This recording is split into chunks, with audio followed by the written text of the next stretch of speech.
की ये नदियाँ, तेरे लहू की ये नदियाँ, सुबह हो शाम बजे तेरी हजूरी का बाग,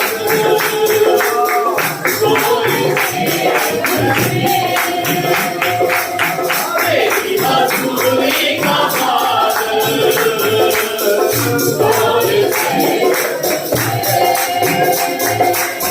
बारिश हो रूहे पाक की, जुम्बिश हो रूहे पाक की, बारिश हो रूहे पाक की, जुम्बिश हो रूहे पाक की, बारिश हो रूहे पाक की, जुम्बिश हो रूहे पाक की। हर एक दिल में है यीशु, हर एक दिल में है यीशु, रूह की आग लगे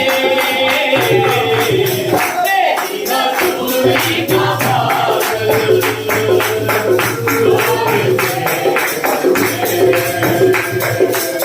तेरी हजूरी का बाग,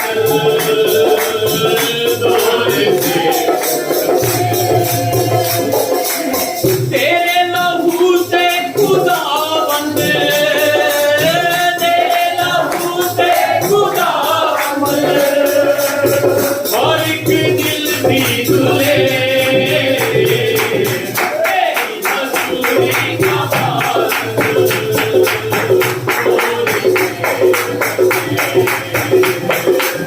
तेरी हजूरी का बाग,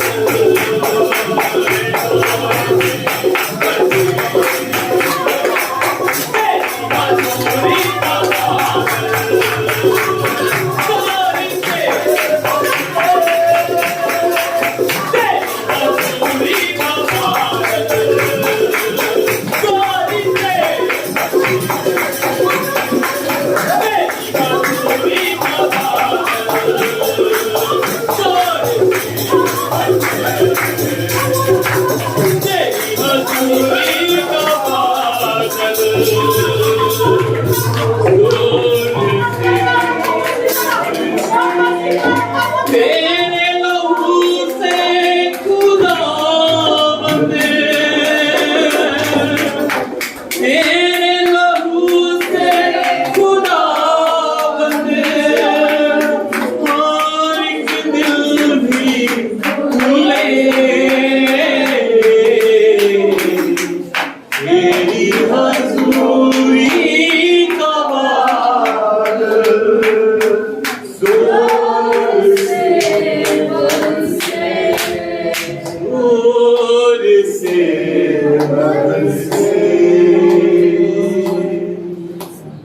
यीशु मसीह नासरी आपके नाम को महिमा देते हैं। हमारे माध्यम में, हमारे बीच में होने के लिए प्रभु आपका धन्यवाद। आपकी प्रेजेंस और आपकी हजूरी प्रभु जी हमारे लिए बहुत है। हम धन्यवाद करते हैं प्रभु हमसे प्रेम करने के लिए, हम धन्यवाद करते हैं हमें आशीष देने के लिए, हम धन्यवाद करते हैं हमारे जीवनों में भलाइयों को करने के लिए, हम धन्यवाद करते हैं। थैंक यू जीसस, धन्यवाद यीशु, धन्यवाद यीशु। अब जो समय है पवित्र आत्मा अपने जन के द्वारा, अपने बेटे के द्वारा प्रभु जी हम सबसे बोले और बातचीत करें प्रभु जी। अपने लहू में हम सबको ढांप लें और पवित्र आत्मा आप हम सबसे बोले और बातचीत करें। आपका वचन मेरे प्रभु बोया जाए और फल लाए मेरे प्रभु, और आपकी महिमा हो, आपके नाम को आदर दिए। मीटिंग के बाकी पूरे हिस्से को पवित्र आत्मा आपके हाथों में देते हैं।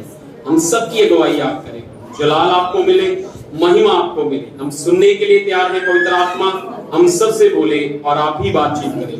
महिमा आपको देते हुए शुक्रगुजारी के साथ, धन्यवाद के साथ प्रभु हम इन सारी दुआओं को यीशु मसीह के अति पवित्र, सामर्थी और अतुल्य नाम को लेकर मांग लेते हैं। हालेलुया। आप सभी अपने स्थानों पर बैठ जाएं। इससे पहले कि हम परमेश्वर के वचन की तरफ चले, हम भजन सहायता में से परमेश्वर के जन पास्टर सोनू जी के साथ भजन संहिता का 87 नंबर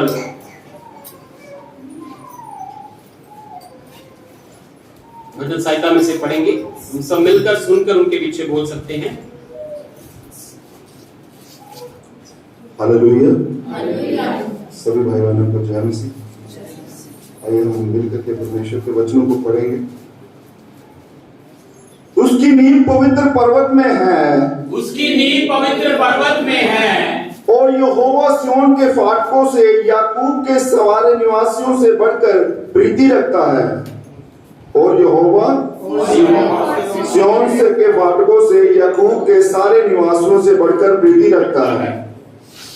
हे परमेश्वर के नगर, हे परमेश्वर के नगर, तेरे विषय महिमा की बातें कही गई हैं, तेरे विषय महिमा की बातें कही गई हैं। मैं अपने जान पहचानों वालों से रहब और बाबेल की भी चर्चा करूंगा। मैं अपने जान पहचान वालों से बाबेल और बहेल की चर्चा करूंगा। पलिश्त, सौर और कूश को देखो, पलिश्त, सौर और कूश को देखो, यह वहां उत्पन्न हुआ था, यह वहां उत्पन्न हुआ था। और सिय्योन के विषय में यह कहा जाएगा, और ये सिय्योन के विषय में यह कहा जाएगा, अमूक अमूक मनुष्य उसमें उत्पन्न हुआ था, अमूक अमूक मनुष्य उसमें उत्पन्न हुआ था। और परम प्रधान आप ही उसको स्थिर रखे, और परम प्रधान आप ही उसको स्थिर रखे। यहोवा जब देश देश के लोगों के नाम लिखकर गिन लेगा, यहोवा जब देश देश के लोगों के नाम लिखकर गिन लेगा, तब यह कहेगा, तब ये कहेगा, यहाँ यह वहां उत्पन्न हुआ था। वहां उत्पन्न हुआ था। गवैये और नृत्य दोनों कहेंगे, गवैये और नृत्य दोनों कहेंगे, हमारे सब सोते तुझी में पाए जाते हैं। हमारे सब सोते तुझी में पाए जाते हैं। आमीन। आमीन। सबको जय मसीह।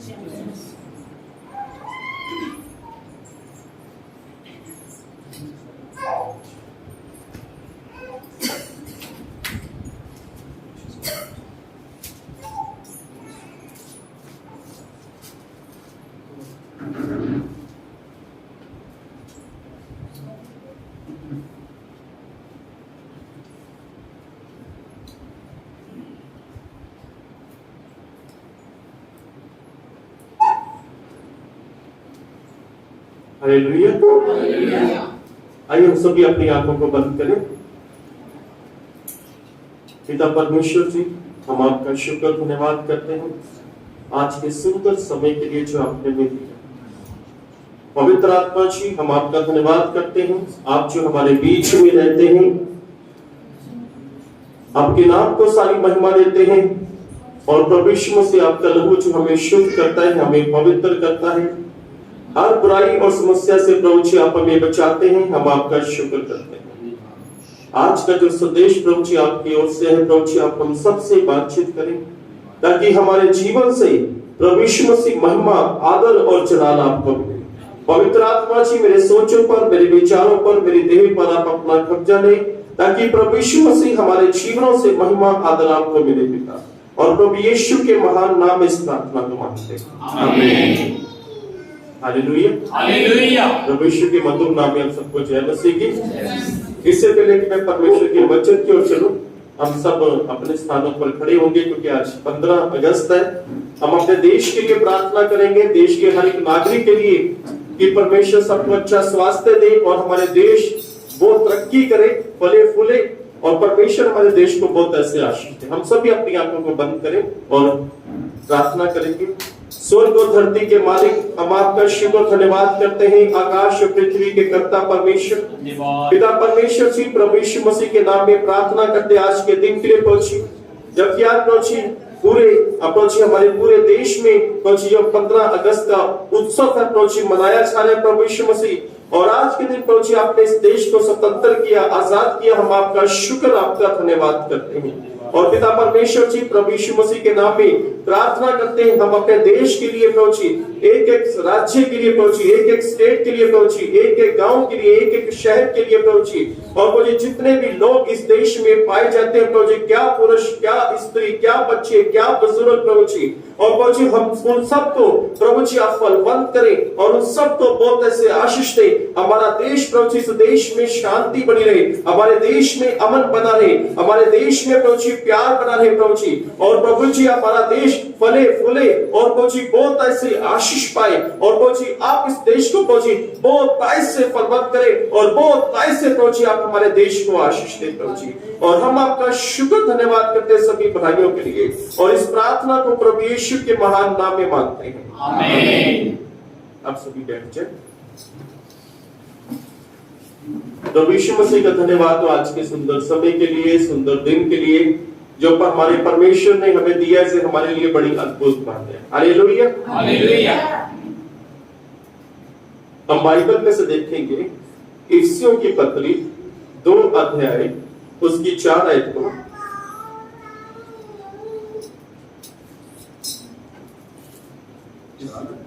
जी 2 की 4। परंतु परमेश्वर ने जो दया का धनी है, परंतु परमेश्वर ने जो दया का धनी है, अपने उस बड़े प्रेम के कारण, अपने उस बड़े प्रेम के कारण, उसने हमसे प्रेम किया जी, जब हम अपराधों के कारण मरे हुए थे जी, तो हमें मसीह के साथ जिलाया, अनुग्रह ही से तुम्हारा उद्धार हुआ है।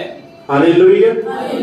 बाइबल में लिखा है परमेश्वर जो दया का धनी है, जो परमेश्वर है स्वर्ग और धरती के मालिक, बाइबल बताती है कि परमेश्वर दया का धनी है। बाइबल के अंदर 3 अक्षर ऐसे पाए जाते हैं जिसका मतलब एक ही है। नंबर 1 दया, दया करने वाला ईश्वर।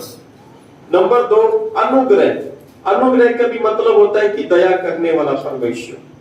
नंबर 3 करुणा, करुणा का भी अर्थ यही होता है कि परमेश्वर दया करने वाला है। हालेलुया। हम किसी मनुष्य की सहायता कर सकता है, मनुष्य का साथ दे सकता है, मनुष्य को रोटी कपड़ा मकान दे सकता है, परंतु जो दया है वो केवल परमेश्वर ही देता है। हालेलुया। बाइबल बताती है, हम एक किताब क्यों चलते हैं, याकूब की पत्री, योना नबी की पत्री, योना नबी की पुस्तक, योना नबी जो मछली के पेट के अंदर थे, बड़ा फेमस है मछली के पेट के अंदर योना नबी। बिल्कुल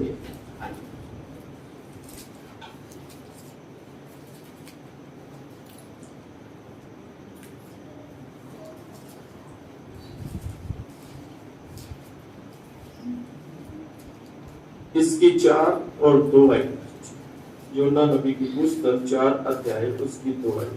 और उसने यहोवा से ये कहकर प्रार्थना की जी कि हे यहोवा, जी, जब मैं अपने देश में था तब क्या मैं ये बात ना कहता था जी, इसी कारण मैंने तेरी प्रजा तेरी आज्ञा सुनते ही तशरीह को भाग जाने के लिए फुर्ती की जी, क्योंकि मैं जानता था कि तू अनुग्रहकारी और दयालु परमेश्वर है, विलंब से क्रोध करने वाला, करुणा निधान है और दुख देने से प्रसन्न नहीं होता। हालेलुया। यहाँ पर योना है, फेमस है, मछली के पेट में 3 दिन रहा ये।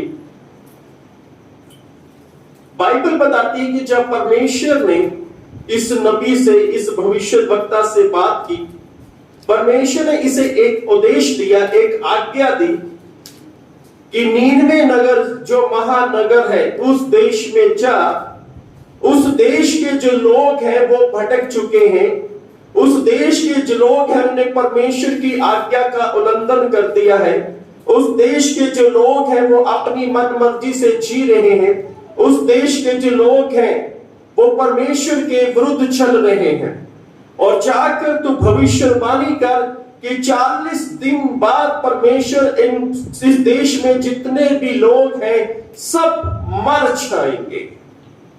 ये संदेश योना नबी के पास परमेश्वर की ओर से आया। परमेश्वर का जो दास योना है वो एक नबी था, पर बाइबल बताती है कि परमेश्वर की नजरों में वो देश, वो महानगर अपने आप में बाइबल में कहलाता है कि वो एक महानगर था, एक बड़ा देश था। अपने आप में कहलाते हैं वहां के लोग बड़े ताकतवर लोग थे, उनके पास धन संपत्ति रहती थी और वहां के लोगों के पास कभी किसी चीज की कोई कमी नहीं थी। पर बाइबल बताती है कि परमेश्वर की नजरों में वो घृणित थे। बाइबल बताती है कि परमेश्वर की नजरों में उन्होंने गुनाह किया। बाइबल बताती है कि परमेश्वर की आज्ञा को तोड़ दिया उन्होंने, परमेश्वर के विरुद्ध काम करना शुरू किया और परमेश्वर की नजरों में वो महानगर आया जिसका नाम है निनवे। और परमेश्वर ने आदेश दिया कि तू इसे देश में जाकर प्रचार कर कि 40 दिन बाद परमेश्वर सबको नष्ट कर देगा, इस महानगर को सत्यानाश कर देगा। ये संदेश था योना नबी के पास पहुंचा। पर बाइबल बताती है कि योना नबी जो परमेश्वर ने कहा उसके अनुसार नहीं चला, उसके विरुद्ध चला। उस देश के लोग भी परमेश्वर के विरुद्ध, योना नबी भी परमेश्वर के विरुद्ध। परमेश्वर उसे कह रहे थे कि तू नीनवे देश में महानगर में जा, पर बाइबल बताती है कि योना नबी एक दूसरे देश की ओर रवाना हो गया जो तरशीश को कहलाता है। तरशीश देश के लिए रवाना हो गया, एक समुद्री जहाज में बैठ गया, टिकट ले किराया दिया और नीचे जाकर बैठ गया, आराम से सो गया। परमेश्वर ने बोला इधर को जाने को और वो गया इधर को। परमेश्वर बोल रहा था कि वहां पर जाकर प्रचार कर, और वो वहां पर गया जहां पे परमेश्वर ने नहीं कहा, जहां पे कोई प्रचार नहीं करना, पर परमेश्वर के विरुद्ध में वो चला गया। बाइबल बताती है कि जब वो परमेश्वर के विरुद्ध में गया, जब समुद्री जहाज के बीच में बैठा हुआ था, नीचे जाकर आराम से सो रहा था, बाइबल बताती है कि एक तेज तूफान उस समुद्र के बीच में आ गया। और बाइबल बताती है कि जब तूफान आया वहां पे और भी यात्री लोग थे। जिस प्रकार से अगर एक बस में 52 सीटें होती थी, 52 सवारियां होती हैं, उसी प्रकार समुद्री जहाज के अंदर और भी लोग थे जो सफर कर रहे थे। पर इतना तेज तूफान आया और अलग अलग प्रकार के लोग थे, अलग अलग जाति के लोग थे जहाज के अंदर, अलग अलग धर्म के लोग थे उस जहाज के अंदर। सबने अपने अपने देवता को पुकारना शुरू किया कि ये तूफान थम जाए, पर तूफान नहीं थमा। बाइबल बताती है उन लोगों ने बोला क्या हमारे बीच में कोई और भी है? उन्होंने कहा हाँ, एक व्यक्ति है, उसका नाम योना है, वो नीचे जाकर सोया हुआ है, उसे जगाया गया। और उस योना ने बोला कि ये जो विपत्ति आई है ये मेरे कारण आई, ये याद रखें, एक ने परमेश्वर की आज्ञा को तोड़ा मीन्स परमेश्वर के कहने के अनुसार नहीं चल रहा है और तूफान समुद्र के बीच में आ गया। जब हम परमेश्वर के विरुद्ध में चलते हैं, हमारे ऊपर भी समस्या आती है, हमारे साथ जितने भी संबंधित होते हैं उन सब के ऊपर समस्या शुरू हो जाती है। हमारे ऊपर, हमारे घर के सदस्यों के ऊपर समस्या आनी शुरू हो सकती है। पर बाइबल बताती है, इस योना नबी ने बोला लोगों को कि तुम लोग मुझे समुद्र में फेंक दो। बाइबल बताती है इसे समुद्र में फेंक दिया गया और बाइबल बताती है कि तूफान शांत हो गया। तो वो जो लोग समुद्र के बीच, उस किश्ती के बीच में, समुद्री जहाज के बीच में जो दूसरे लोग थे, वो समझ गए कि जो समस्या है वो योना नबी के कारण है। पर बाइबल बताती है वो समुद्र में एक बड़ी सी बेल मच्छी आई, उसने योना नबी को पूरा अपने अंदर निगल लिया और 3 दिन और 3 रात वो उस मछली के पेट में रहा। Hallelujah, hallelujah. पर बाइबल बताती है कि परमेश्वर ने बेल मछली को, जो बड़ी विशाल मछली थी, से आज्ञा दी थी कि योना नबी को निगल ले, परंतु उसे चुबाना नहीं है। उसे खाना नहीं है, बस अपने पेट में उसे रख ले कुछ समय के लिए। मुझे लगता है कि मुश्किल योना नबी के लिए भी कि वो मछली के पेट में है, और दूसरी मुश्किल कि मछली भी शांत रही, कुछ और ना खा सकी क्योंकि परमेश्वर की आज्ञा है। इस धरती पर जितने भी जीव जंतु हैं सब परमेश्वर की आज्ञा मानते हैं। हालेलुया। जब परमेश्वर उन्हें आज्ञा देता है तब, जब परमेश्वर उन्हें आज्ञा देता है तब वो सब मानते हैं। पर बाइबल बताती है उस मछली के पेट में से बाहर आया योना नबी, और तब उसने परमेश्वर के आगे प्रार्थना की, और उसने मछली के पेट के अंदर ही पश्चाताप किया कि मैंने गलती की। उसने अपनी गलती को क्या किया? सुधार लिया। बाइबल बताती है कि वापस वो नीनवे को जाने के लिए तैयार हो गया, पर वो नीनवे को क्यों नहीं जा रहा था? वो क्यों नहीं परमेश्वर की आज्ञा का पालन कर रहा था? क्योंकि वो परमेश्वर के स्वभाव को जानता था। जो लोग परमेश्वर को जानते हैं, जो लोग बाइबल को जानते हैं, जो लोग बाइबल को पढ़ते हैं, जो लोग बाइबल का मनन करते हैं, वो लोग परमेश्वर के स्वभाव को पहचान जाते हैं। वो लोग परमेश्वर के नेचर को समझ जाते हैं कि परमेश्वर का स्वभाव कैसा है, परमेश्वर का नेचर कैसा है। वो लोग परमेश्वर के समझ जाते हैं कि परमेश्वर का नेचर कैसा है। अभी पिछले दिनों किसी से मेरी बात हो रही थी, तो वो कह रहे कि ये जो समस्या आई ना, ये परमेश्वर की ओर से आई। मैंने इनको बोला कि परमेश्वर कभी भी कोई बीमारी नहीं देते, परमेश्वर कभी भी किसी को कोई समस्या में नहीं डालते। प्रभु परमेश्वर कभी भी किसी को कोई बीमारी नहीं देते, याद रखना। ना ही परमेश्वर किसी को ऐसी विपत्ति, ऐसी समस्या में डालते जिसमें उनका जीना कैसे मुश्किल में उनका जीवन बिताया जा रहा है। परमेश्वर कभी भी किसी को समस्या में डालते, कभी भी नहीं। अगर योना नबी किश्ती को समुद्री जहाज के अंदर था, तूफान आया, परमेश्वर की आज्ञा के विरुद्ध चला, तब आया। समस्या का हम वेलकम तब करते हैं, समस्या को हम तब कहते हैं हमारे जीवन में यार, जब हम परमेश्वर के विरुद्ध चलते हैं, जब हम परमेश्वर के खिलाफ चलते हैं। क्योंकि बहुत से संसार के लोग, हमारे हिंदुस्तान के लोग परमेश्वर को पूजते हैं, पर परमेश्वर की बातों पर चित्त नहीं लगाते। परमेश्वर उनसे क्या कहते हैं उस पर वो मनन नहीं करते। पर बाइबल बताती है ये योना नबी है, ये वापस नीनवे में गया, एक महानगर में। उस समय में इतना बड़ा नगर था, बाइबल बताते 1,20,000 से भी अधिक लोग उस महानगर में रहा करते थे। पर योना नबी परमेश्वर के नेचर को जानता है। वो क्यों नहीं जाना चाहता था? उसके मन में यह था, परमेश्वर जो मुझसे कह रहा है मैं वो बोल देता हूं, बाद में परमेश्वर से खुद करता नहीं है, बाद में परमेश्वर से फिर करता नहीं।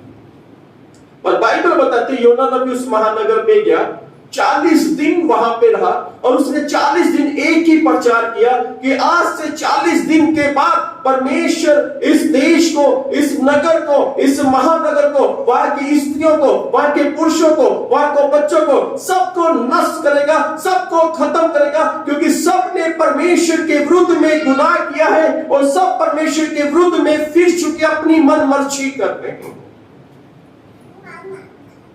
वहां के लोग अपनी इच्छा के मुताबिक चलते थे, वहां की स्त्री व्यभिचार करती थी, वहां के पुरुष लोग परमेश्वर के विरुद्ध में कार्य करते थे।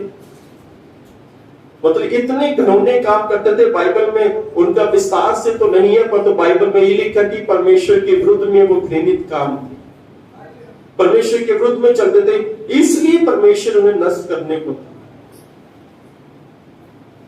हालेलुया। हम अपने बच्चे को कब थप्पड़ मारते हैं? जब वो क्या करता है, इसलिए मारते हैं कि उसका सुधार हो जाए।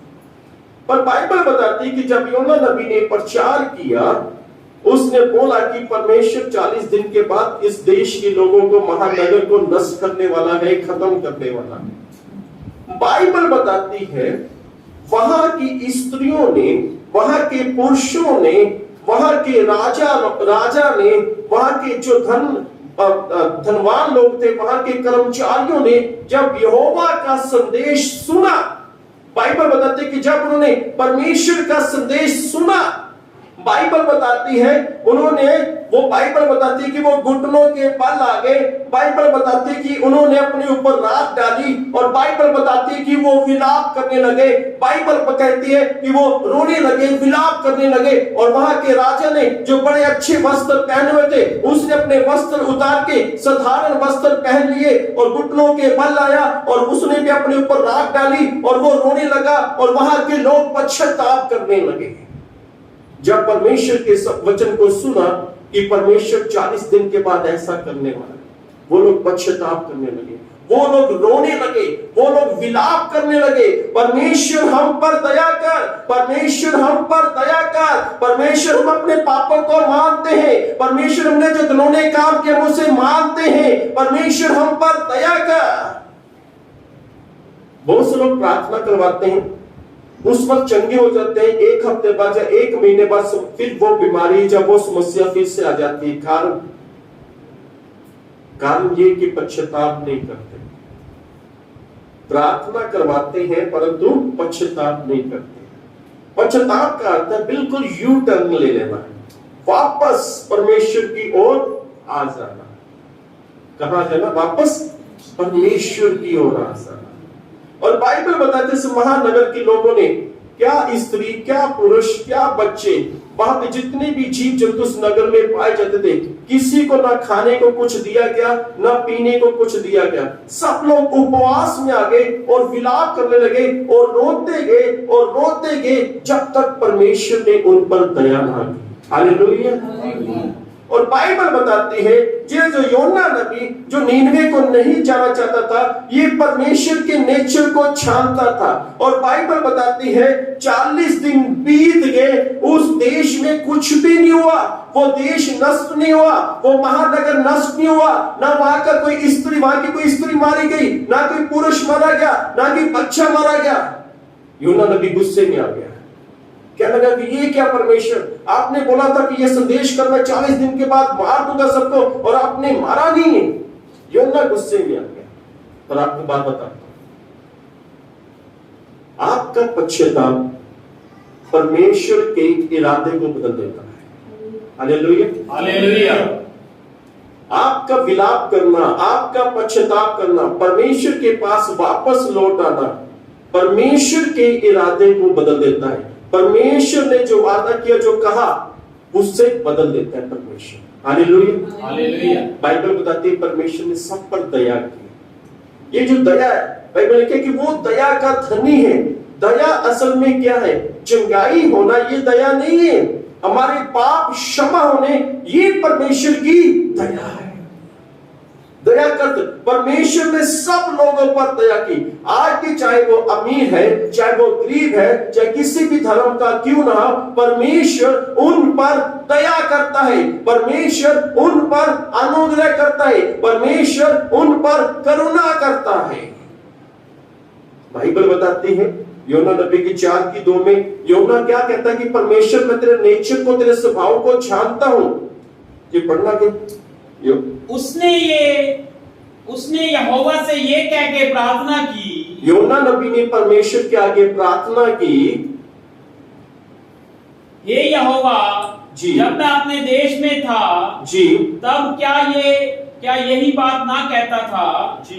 इसी कारण मैंने तेरी आज्ञा सुनते ही तशीश को भाग जाने के लिए फुर्ती की। कहता परमेश्वर मैं जानता हूं आपके नेचर को, आपके स्वभाव को, तू क्षमा करने वाला है, तू दया करने वाला है।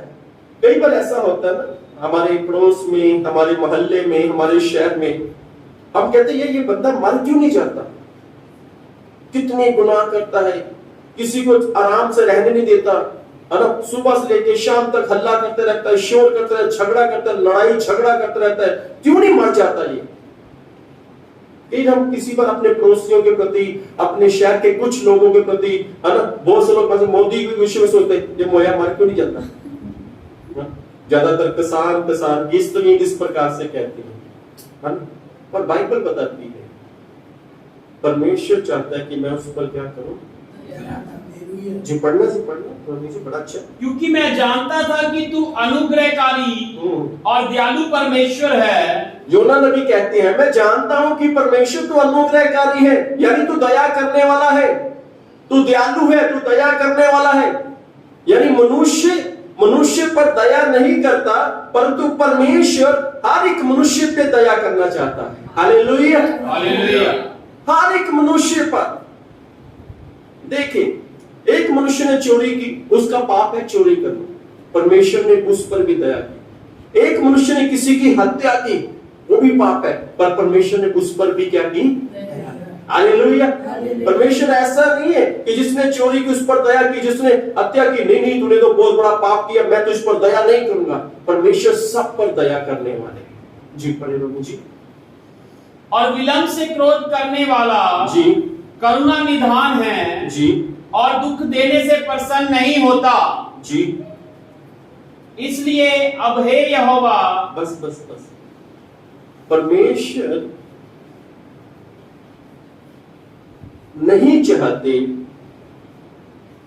कि कोई बिना दया के मर जाए, बिना दया के मर जाए।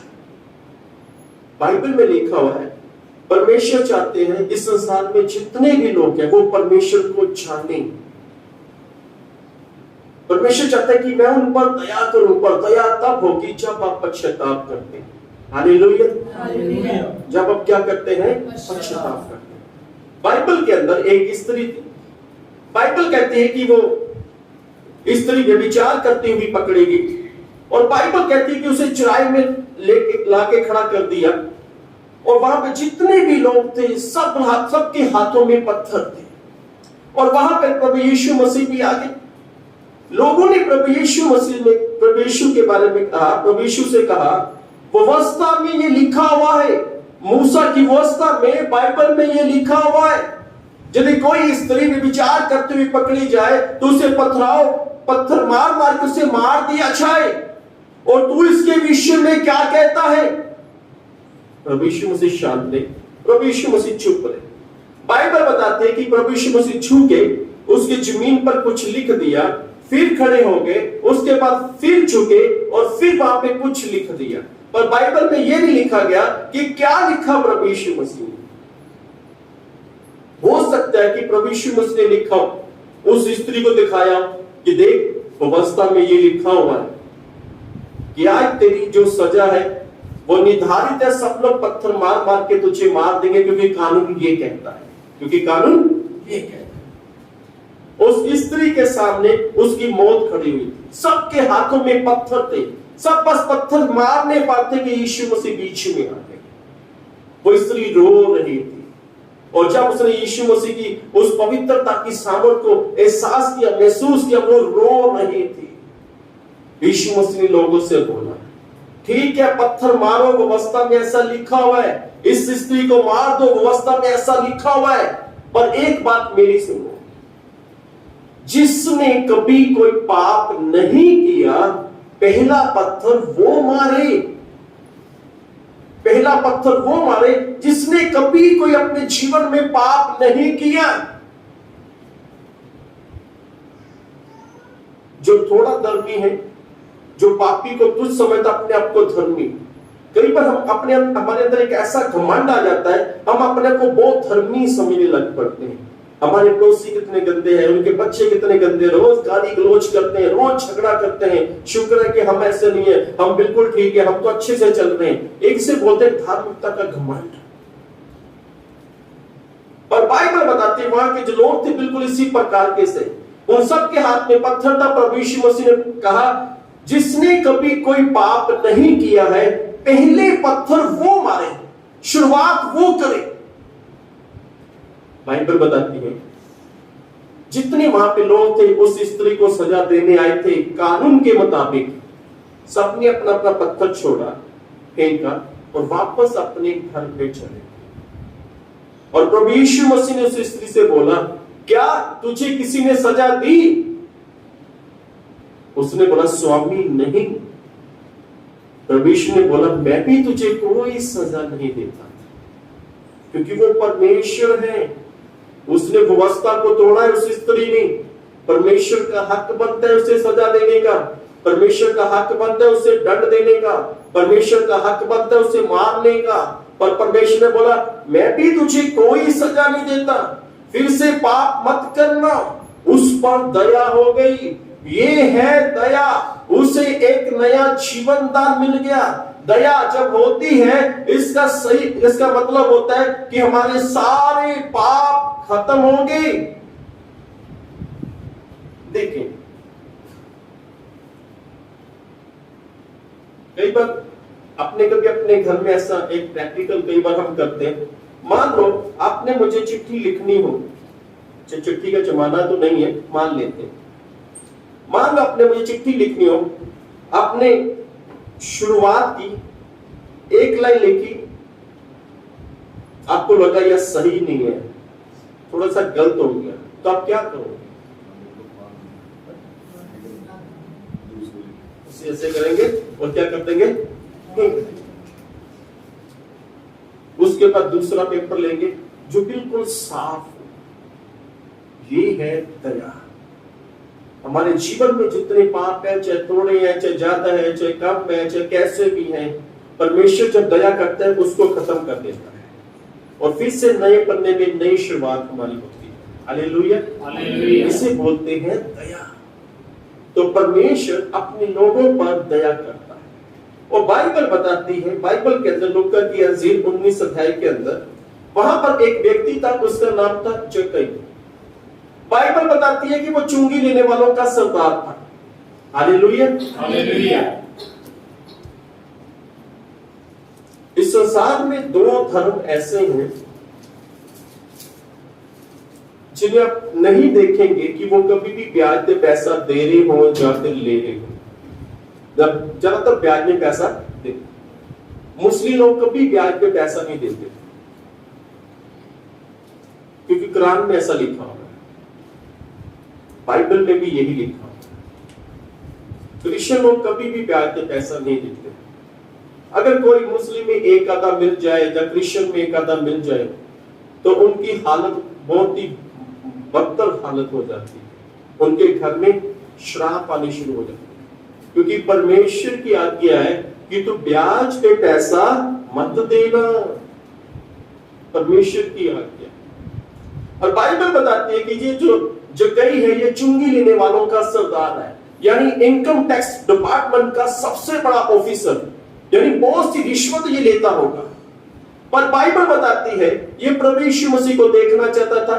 प्रभु यीशु मसीह से इसकी मुलाकात होती है। प्रभु यीशु मसीह से कहते हैं कि मुझे तेरे घर में रहना है, मुझे तेरे घर में रहना है, मुझे तेरे घर में आना है।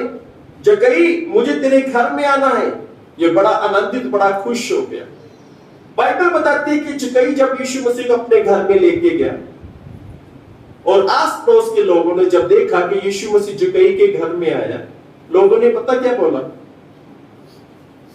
प्रभु यीशु मसीह जक्कई के घर में आया, एक पापी के घर में आ गया, एक रिश्वतखोर के घर में आया, जिसे बोलने की तमीज ने, जो गाली गलौज करता है, उस जक्कई के घर में प्रभु यीशु मसीह आ गया। जिसे अपने घर पर, अपनी नौकरी पर बड़ा घमंड है, यीशु मसीह उसके घर पे आ गया। आस पड़ोस के लोग बोल रहे हैं, मैं नहीं बोल रहा, बाइबल बताती है कि यीशु मसीह एक पापी के घर में आया। किसके घर में आया? पापी के घर में। बाहर बैठे लोग बोल रहे हैं कि यीशु मसीह एक पापी के घर में आ गया। मुझे समझ नहीं आ रहा, जो बाहर बैठे ये लोग बोल रहे हैं कि यीशु मसीह एक पापी के घर में आया, जो बाहर बैठे वो धर्मी है कि वो पापी है? पर बाइबल बताते हैं कि सबने पाप किया है, सब परमेश्वर की महिमा से दूर हो चुके हैं। बाइबल बताती है, लोग कहने लगे कि यीशु मसीह एक पापी के घर में आया। हमारी पहचान, हमारे बारे में ज्यादातर लोग, हमारे पड़ोसी लोग जानते हैं हमारे बारे में। आप जहां पे रहते हैं आपके पड़ोसी लोग जानते हैं कि आपका बर्ताव कैसा है, आपकी बोलचाल कैसी है, आपका कामकाज कैसा है, आप कितने अच्छे हैं या कितने बुरे हैं, आपके पड़ोस के लोग से बेहतर और कोई नहीं जानता। Hallelujah, hallelujah. जब किसी के रिश्ते की बात लगती है, किसी का रिश्ता करना तो लड़की वाले लड़की की पूछताछ कहां से करते हैं? कहां से करते हैं? पड़ोसियों से। तो लड़की वाले कहां से पूछते हैं? पड़ोसियों से।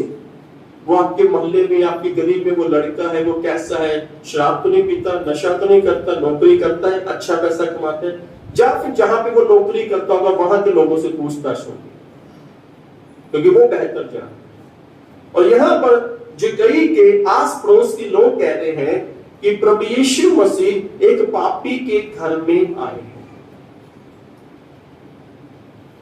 बाइबल बताती है, जकई ने बोला, प्रभु जी मैं अपनी आधी संपत्ति कंगालों को दे दूंगा। यीशु मसीह शांत रहे। उसके बाद जकई ने फिर बोला, प्रभु जी जिसका मैंने 1 रुपया ठगा है उसका चुगना कर वापस लौटा दूंगा। तो यीशु मसीह कहते हैं, आज इस घर पे दया आई है, आज इस घर में उद्धार आया है। जो दया होती ना, दया हमारे नेचर को, हमारे स्वभाव को बदल देती है। हालेलुया। हमारे नेचर को, हमारे स्वभाव को, हमारी आदतों को बदल देती है। जब परमेश्वर हम पर दया करता है, जब हम परमेश्वर के वचन को सुनकर उसके मुताबिक चलते हैं, तब हमें हमारी पहचान होती है कि पाप क्या है और पुण्य क्या है। पाप क्या है और पुण्य क्या है। लोग तो इस प्रकार से करते हैं, अगर कौओं को खाना खिलाते हैं, कौओं को खाना खिलाना चाहे 10 रुपए का चाहे 20 रुपए का, और 20 रुपए की चोरी करके 10 रुपए का खाना कौवे को खिला देते हैं। जब कीड़ों के आगे कुछ डाल देते हैं, बाजरा डाल देते कुछ कीड़ों के आगे कि वो खाएं, पुण्य करने की कोशिश करते हैं, पर पैसा हेरा फेरी का और पुण्य कमाना चाहते हैं। ऐसे होगा क्या? नहीं होगा। जकई ने बोला, जिसका मैंने 1 रुपया ठगा उसका चुगना कर वापस लौटा दूंगा। परमेश्वर की दया हमारे नेचर को, हमारे स्वभाव को, हमारी आदत को बदल देती है। Hallelujah, hallelujah. यही तो है, यीशु मसीह धर्म नहीं बदलता, यीशु मसीह हमारे मन को बदल देता है। Hallelujah, hallelujah. यीशु मसीह हमारी आत्मा को धो देता है, यीशु मसीह हमारे नेचर को, हमारे स्वभाव को बदल देता है। और बाइबल बताती है, जो योना नबी था जब नीनवे में प्रचार किया, सब लोगों ने पश्चाताप किया और परमेश्वर ने उस पर दया की, सब लोग बच गए, क्योंकि परमेश्वर चाहता है सब लोग बच जाएं। यीशु मसीह क्यों नहीं आ रहे? कई लोग कहते इतने साल हो गए, यीशु मसीह ने कहा मैं आऊंगा, अभी तक नहीं आ रहे। क्यों नहीं आ रहे? कई लोग इस बात के लिए अक गए हैं, यीशु मसीह आया तो है, इसलिए नहीं आ रहे कि यीशु मसीह चाहते हैं कि हर एक पर दया हो जाए। Hallelujah, hallelujah. जिन्हें हम सोचते हैं कि वो बंदा मर क्यों नहीं जाता, वो इसलिए नहीं मर रहा, परमेश्वर चाहता है कि उस पर भी क्या हो जाए? जो लोग चाहते हैं कि मोदी क्यों नहीं मर जाता, इसलिए नहीं मरता क्योंकि परमेश्वर चाहते उस पर भी क्या हो जाए, और वो भी अपने पापों को पश्चाताप करे, ताकि परमेश्वर की दया। क्योंकि योना नबी इस बात को जानते थे कि परमेश्वर दयालु है, अनुग्रहकारी। Hallelujah, hallelujah. ऐसे कितने लोग हैं जो हमसे प्रार्थना कराते हैं, उनके जीवन में कई लोगों को तो मैं जानता भी अभी तक मिला भी नहीं हूं, और परमेश्वर उनके जीवन में चमत्कार किए, क्योंकि वो दया करने वाला परमेश्वर है, वो चमत्कार करने वाला परमेश्वर है। वो ऐसा नहीं है, हाँ मैं ईसाइयों का परमेश्वर हूं, मैं दूसरे लोगों के बीच में चमत्कार नहीं करूंगा। वो सब पर, सबके जीवन में विश्वास करें और चमत्कार देखें। Hallelujah, hallelujah. वो इस प्रकार का परमेश्वर है। वो ऐसा नहीं है, वो ऐसा परमेश्वर नहीं है कि मंदिर के अंदर मुस्लिम लोग नहीं आ सकते, या मुस्लिम क्यों मंदिर में नहीं जा सकते, या चर्च में कोई दूसरा नहीं आ सकता। उसकी दया सबके लिए। Hallelujah, hallelujah. अनुग्रह के भी अर्थ दया करना, करुणा के भी अर्थ दया करना, जिसे हम कृपा बोल देते, वो होती है दया, कि परमेश्वर की दया। हम अपनी समस्या से लड़ रहे हैं, वो समस्या क्यों नहीं जा रही? क्योंकि आप पर दया ही नहीं हुई अभी तक। और दया तब होगी जब हम पश्चाताप करेंगे, विलाप करेंगे, परमेश्वर की ओर लौट आएंगे, तो परमेश्वर हम पर दया करेगा। क्या उस महानगर के अंदर बीमार लोग नहीं होंगे? क्या उस महानगर के अंदर समस्या से जकड़े हुए लोग नहीं होंगे? वहां पर होंगे, पर उन्होंने संदेश ये सुना है कि पश्चाताप करो, नहीं तो परमेश्वर 40 दिन के बाद इस देश को, इस महानगर को नष्ट करने वाला है। कोई अपनी बीमारियों के लिए प्रार्थना नहीं वहां पे करना, कोई अपनी समस्या के लिए प्रार्थना वहां पे नहीं करना, कोई अपनी बड़ी समस्या को लेकर प्रार्थना नहीं करना। सब लोग घुटनों के बल लाकर राग अपने ऊपर डालकर एक ही पश्चाताप करें, परमेश्वर हमें क्षमा कर, परमेश्वर हमारे पापों से हमें क्षमा कर। और परमेश्वर ने उन पर दया की।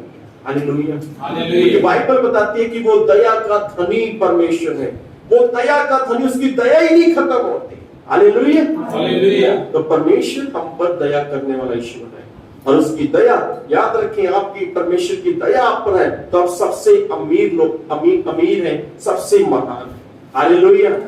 अमीर वो नहीं है जिसके पास अच्छा घर, अच्छी गाड़ी या सब कुछ अच्छा। अमीर वो है जिस पर परमेश्वर की दया और परमेश्वर उसके साथ। Hallelujah, hallelujah. एक बार मैं गुरदासपुर में था, तो एक पासवान मुझे किसी घर में प्रार्थना के लिए लेके गए। बड़ी अमीर थे वो। तो वो जो आंटी थे उन्होंने मुझे एक बात बोली, कहती सर, अब ना शुरू से अमीरी में पैदा हुए, अमीरी में रहे, पर अब इतनी समस्या आ चुकी है और हम लोग कर्जाई हो चुके हैं, पर हम लोग गरीबी में रहना सीखे ही नहीं है। मेरे बच्चे अगर ऐसी स्थिति में आ जाएंगे तो हम लोग मान जाएंगे हम लोग गरीबी में रहना सीखे ही नहीं है, क्योंकि उन पर दया नहीं हो। हालेलुया। जिन लोगों पर दया हो जाती है ना, वो धनी है, वो अमीर है। परमेश्वर की दया हमारे नेचर को, हमारे स्वभाव को, हमारी आदतों को बदल देती है अगर आप पर परमेश्वर की दया। और महानगर जो नींद में था वो सब बदल गया। बाइबल बताती है कि जो योना नबी थे वो बड़े क्रोधित हो गए परमेश्वर से। बाइबल बताती है कि वो महानगर से बाहर आए, थक गया और बैठ गया। परमेश्वर ने रातों रात एक छोटा सा पेड़ उगा दिया, रातों रात।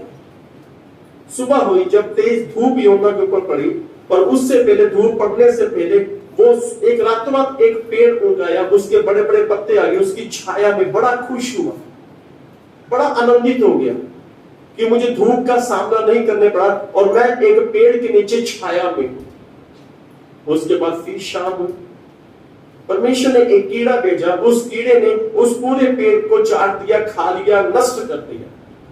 फिर सुबह हुई, बड़ी तेज धूप आई और उस योना नबी के ऊपर पड़ी और वो कुड़कुड़ाने लगा, और वो वैसे कुड़कुड़ाने लगा कि ये पेड़ क्यों सूख गया, इस कीड़े ने क्यों इस पेड़ को खा लिया, क्यों? परमेश्वर ने बोला, तू एक पेड़ के लिए जो रातों रात उगा और सुबह वो नष्ट भी हो गया, इसके लिए तू विलाप कर रहा है कि ये मुरझाना नहीं चाहिए था, ये नष्ट नहीं होना चाहिए था। तो सोच, जो इतना बड़ा महानगर है, इतने लोग हैं, तो मैं कैसे उन्हें नष्ट होने दूं, मैं कैसे उन्हें मरने दूं? और उन्होंने वो मन फिरा दिया और मैंने उस पर दया की, उन पर दया की। वो दया का धनी है। बाइबल में लिखे कि वो दया करने वाला ईश्वर है। हमें अपने पापों को समझ, हम जब अपने पापों को मान लेते हैं, बाइबल में लिखा हुआ है, एक आयत पढ़ लीजिए, नीति वचन की पुस्तक 28 अध्याय उसकी 13 आयत।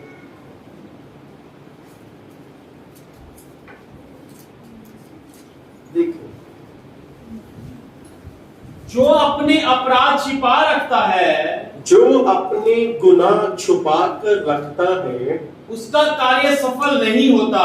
बाइबल बताती है उसका काम सफल नहीं होता। परंतु जो उनको मान लेता और छोड़ भी देता है, जो अपने अपराध मान लेता है परमेश्वर के आगे और उसे छोड़ भी देता है, उस पर दया की जाएगी। उस पर की जाएगी। जो नींद में लोगों ने अपने अपराधों को मान लिया और उसके बाद छोड़ दिया अपराधों को छोड़ दिया। जो ब्याज पे पैसा देते वो फिर से ब्याज में पैसा देना उन्होंने बंद कर दिया।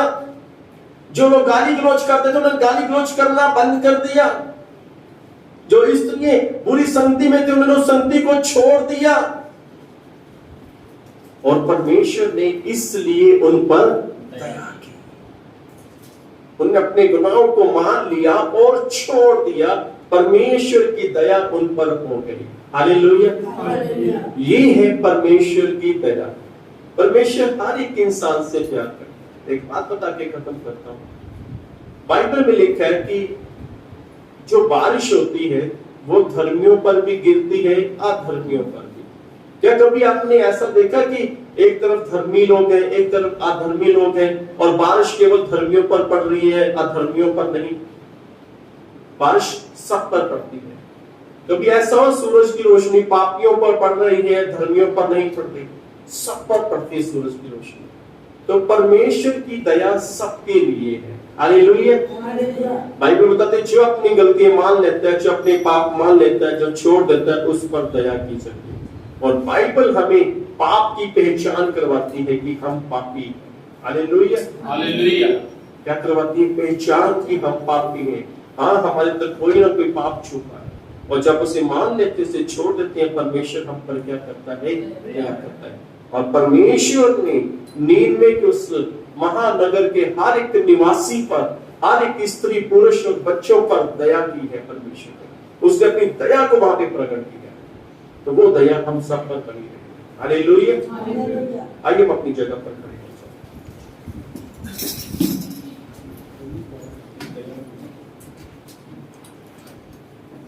सभी जगह और धन्यवाद करते हैं पवित्र। जय श्री राम। मैं बच्चिया दाना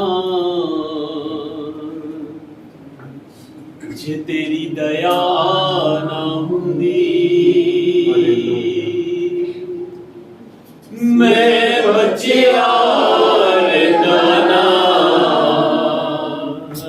जे तेरी दया ना हुंदी, ये सामल दाना जे तेरी दया ना हुंदी, ये सामल दाना जे तेरी दया ना हुंदी, मैं बच्चिया दाना जे तेरी दया ना हुंदी, मैं बच्चिया दाना जे तेरी दया ना हुंदी, लखां ऐसे पाप ने जेड़े रोज मैं करदा,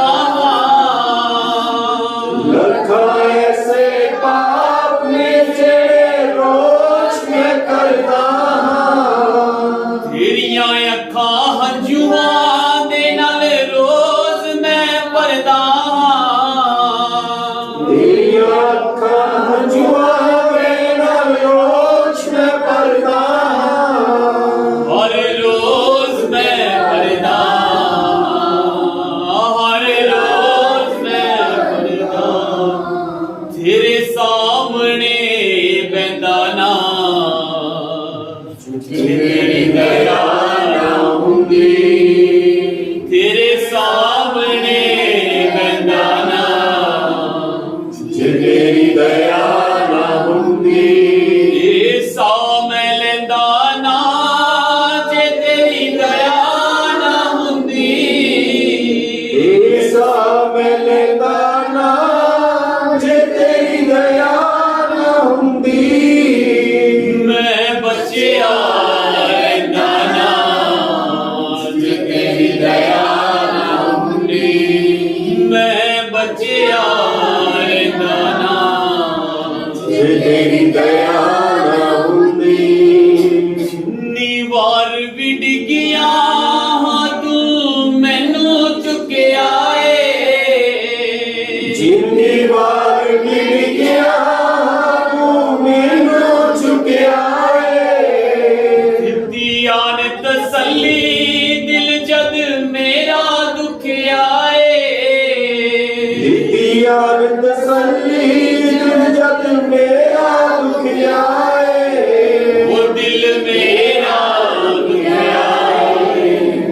दिल मेरा दुआ, ओ मेरे दुख तू सहनाना, जे तेरी दया ना होंदी, ओ मेरे दुख तू सहनाना, जे तेरी दया ना होंदी, ए सा मैं लेंदा ना, जे तेरी दया ना हुंदी, ऐसा मैं लेंदा ना, जे तेरी दया ना होंदी, मैं बचिया लेंदा ना, जे तेरी दया ना होंदी, मैं बचिया लेंदा ना, जे तेरी दया ना होंदी। ये तेरी दया ना हुंदी। हम सभी अपनी आंखों को बंद करें। पिता परमेश्वर जी, हम आपका शुक्र धन्यवाद करते हैं प्रभु जी। आप ही हैं प्रभु यीशु मसीह दया करने वाले ईश्वर। Thank you Jesus. आप अपने पाक पवित्र लहू से हमें कुछ शुद्ध करते हैं, हमें धोते हैं। हम आपका शुक्र, आपका धन्यवाद करते हैं। इस संसार में आप ही ऐसे ईश्वर हैं जो दया करने वाले हैं, अनुग्रह करने वाले हैं, करुणा करने वाले परमेश्वर हैं। और प्रभु जी, हम आपका शुक्र, आपका धन्यवाद करते हैं कि आपने हम पर दया की है। आपने प्रभु जी, आपने अपने प्रभु जी वचन के द्वारा हम पर दया की है। और प्रभु जी, हम तो मर जाते पाप में, हम मिट जाते पाप में, पर तो हमने आपको जाना, आपके वचन को सुना और हमने पश्चाताप किया और आपने हम पर दया कर दी। धन्यवाद। हम आपका शुक्र धन्यवाद करते हैं। धन्यवाद। जितने लोग यहाँ पर हैं, आपकी दया इन सबके साथ बनी रही और इन सबको बहुत ऐसे आशीष दें, इनके घरों में, इनके जीवनों में पिताजी, और सारी महिमा आपको मिले। प्रभु यीशु के महान नाम में इस प्रार्थना को मांगते हैं, आमीन। आइए प्रभु की प्रार्थना मान ले। ऐ हमारे पिता, आप जो स्वर्ग में हैं, आपका नाम पवित्र माना जाए, आपकी बादशाहत आए, आपकी मर्जी जैसे स्वर्ग में पूरी होती है वैसे ही जमीन पर भी हो। हमारी रोज की रोटी हमें आज बख्श दे, जिस तरह हम अपने कसूरवारों को माफ करते हैं, आप भी हमारे कसूरों को माफ करें। हमें आजमाइश में ना पड़ने दें, बल्कि बुराई से बचाए, क्योंकि बादशाह, कुदरत और जलाल हमेशा आपके हैं। आमीन। पिता परमेश्वर का प्रेम, प्रभु यीशु मसीह का अनुग्रह, पवित्र आत्मा की सहभागिता हम सबके साथ हमेशा हमेशा तक होती रहे। आमीन।